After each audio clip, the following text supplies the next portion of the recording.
ॐ आञ्जनेयाय विद्महे वायुपुत्राय धीमहि तन्नो हनुमत् प्रचोदयात्। बुद्धिर्बलं यशोधैर्यं निर्भयत्वं मरोगदा अजाड्यं वाक्पटुत्वं च हनुमत्स्मरणात् भवेत्।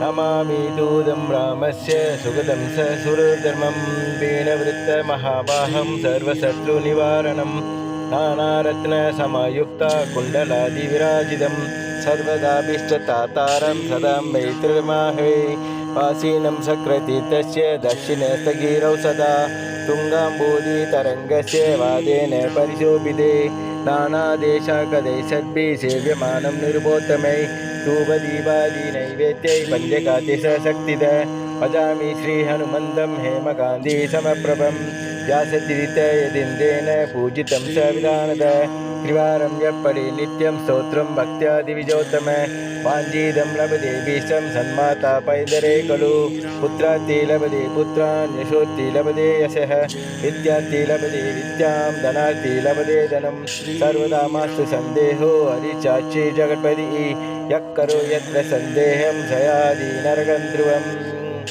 इति श्री व्यासराजतीर्थारुल्य यन्त्रोत्तारकानुमस्तोत्रं सम्पूर्णं।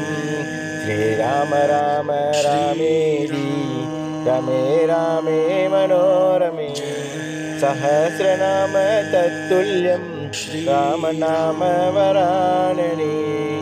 ॐ श्रीराम जयम् ॐ श्रीराम जयम् ॐ श्रीराम जयम्।